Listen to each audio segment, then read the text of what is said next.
Muy buenas noches, señoras y señores. Bienvenidos a Abre el Pueblo. 39 años transmitiendo la voz del Perú. Y se ratifica lo que se viene haciendo desde hace muchísimo tiempo. Todos los canales abiertos, los canales de RBC Televisión, nuestras líneas telefónicas, las redes sociales, nuestros correos electrónicos, en el Facebook.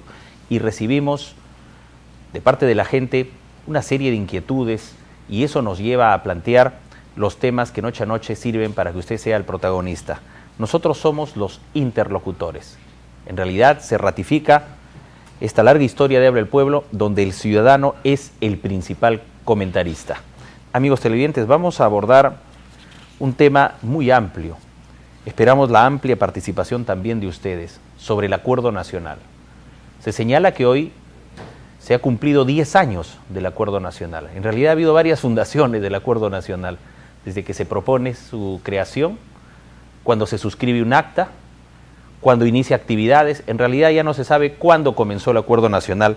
De lo que sí se sabe es que han transcurrido más de 10 años. Pero ¿quién ha salido más favorecido con el Acuerdo Nacional? ¿Los grupos de poder económico o los trabajadores o los pobres del país? De manera que hoy estaremos abordando con nuestro panel y con usted, amigo televidente, el tema pregunta: ¿el Acuerdo Nacional favorece a los pobres o a los grupos de poder económico? Además, han comenzado a surgir en una serie de instituciones el repensar sobre nuestro país, cuando nuestro fundador lo hizo desde aquí hace muchísimo tiempo y lo ha ratificado en los últimos años, con una pregunta muy sencilla, pero que hoy se la formulan los hombres de buena fe. ¿Qué país queremos? También nos servirá para dar una mirada retrospectiva de cómo planteamos esta interrogante, este cuestionamiento a toda la sociedad.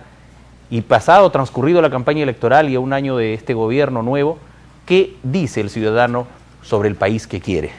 Y mucho más en Abre el Pueblo.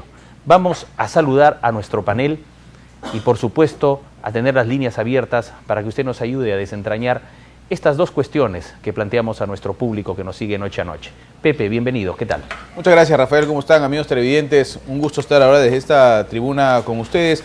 Hay noticias importantes. Yo creo que el Acuerdo Nacional que vamos a tocar a profundidad, según en unos momentos más, es una de las más importantes tal vez. Vimos reunidos a 3 presidentes de la República, bueno, un presidente y 2 expresidentes de la República, en una reunión que debería significar un paso trascendental para el país cada vez que se hace, ¿no? Porque se supone que cuando se reúnen aquellos grupos políticos más significativos del país deberían salir cosas positivas, por lo menos es la lógica, ¿no? Sí. ¿Cómo está, doctor Fernando Urbina? Buenas noches. Buenas noches, Rafael, buenas noches, Perú, buenas noches a toda nuestra teleaudiencia. Saludar que los representantes más importantes de la política peruana se han reunido, ¿no? El expresidente Alejandro Toledo, el expresidente Alan García con el presidente de la República.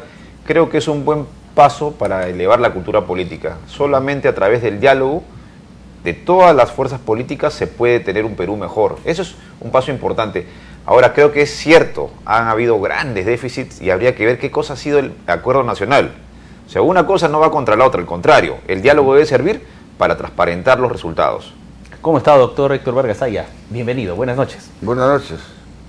A sus órdenes, como todas las noches. Bien, vamos a presentar el siguiente documento que tiene que ver con una política de recursos hídricos, que va a ser la 33 política de Estado y que tiene que ver con el Acuerdo Nacional. Celebrando esos 10 años de instalación de este grupo humano, hoy se llama Secretaría Técnica del Acuerdo Nacional y depende de la PCM, de la Presidencia del Consejo de Ministros. Ahí estuvo el presidente de la República y, como se ha indicado aquí, 2 expresidentes y más líderes. Y vamos a conocer por qué de esa reunión y por qué el tema de recursos hídricos. Veamos. El presidente Ollanta Humala encabezó la 101ª sesión del Acuerdo Nacional, donde se aprobó la política de Estado número 33, referida a los recursos hídricos, en la que los participantes se comprometen a cuidar el agua como patrimonio de la nación y como derecho fundamental de la persona al acceso al agua potable. Durante su participación, el jefe de Estado afirmó que la vigencia de una buena política hídrica será el mejor instrumento para la inclusión social. Asimismo, subrayó que para establecer una nueva relación entre el Estado y las actividades extractivas se requiere resolver el problema del agua. Sostuvo que uno de los nuevos retos para el Acuerdo Nacional será tratar a futuro la necesidad de establecer un nuevo ordenamiento territorial que permita aprovechar mejor el recurso hídrico. En la sesión participaron los expresidentes Alejandro Toledo y Alan García, además del presidente del Congreso, Víctor Isla, y el secretario técnico del Acuerdo Nacional, Javier Higuíñez, así como representantes de los diversos partidos políticos. El Acuerdo Nacional se instaló a partir de la firma del compromiso de diálogo el 5 de marzo de 2002, con el propósito de definir objetivos y políticas de Estado con una visión de largo plazo hacia el 2021, sobre la base del diálogo y el consenso. Usted ha visto esas imágenes, un número indeterminado de líderes políticos, representantes de partidos, expresidentes, es decir, muchísimas personas. Aquí está, por ejemplo, el acta suscrita en Palacio de Gobierno a los 5 días del mes de marzo de 2002. Ahí lo tiene usted, suscrito en Palacio de Gobierno, 5 de marzo de 2002.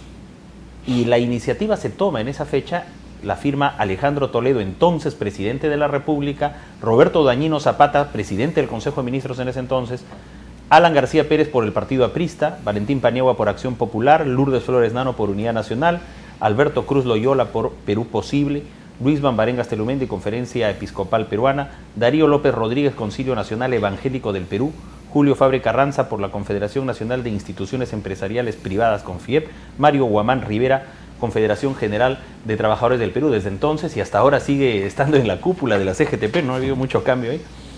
Fernando Olivera Vega, Frente Independiente Moralizador, FIN, hoy es el FIN porque ya no existe. Ernesto Blume Fortini de Somos Perú, ya dedicado a sus cuestiones jurídicas, se retiró de la política. Aldo Estrada Choque, Unión por el Perú. También Manuel Izaga Salazar, Sociedad Nacional de Industrias. Gastón Garatea, Mesa de Concertación para la Lucha contra la Pobreza. Washington Román Rojas, Coordinadora Nacional de Frentes Regionales. Acá está Gastón Garatea, que ahora es facilitador en el diálogo de Cajamarca. 2002, más de 10 años. La pregunta entonces, señoras y señores, la ponemos en pantalla con los teléfonos abiertos y usted nos va a ayudar a entender esto. Acuerdo Nacional, un nombre pomposo, pero hacemos más patria, hay más identidad nacional, los pobres han salido ganando, los trabajadores. ¿Quién se ha beneficiado más con el Acuerdo Nacional? Primera impresión de nuestro panel, José Rocha. Gracias, Rafael.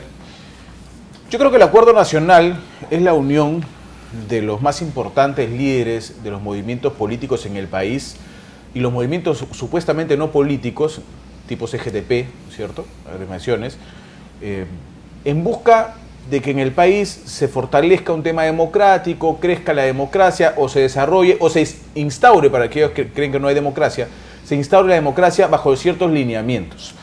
Estos lineamientos son lineamientos básicos. Yo he leído parte del Acuerdo Nacional, casi todo el Acuerdo Nacional, y son lineamientos básicos en los que seguramente muy pocos estarían en desacuerdo, creo yo.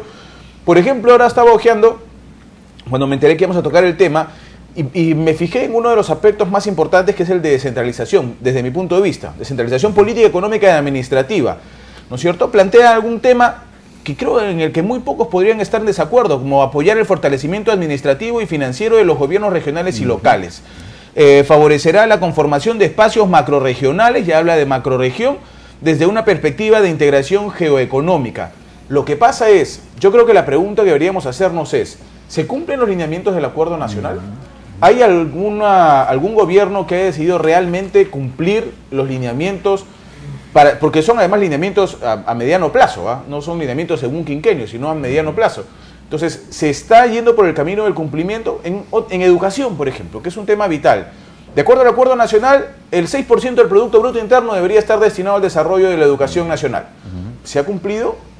Por ahí el presidente Ollanta Humala dijo que durante su quinquenio lo iba a cumplir.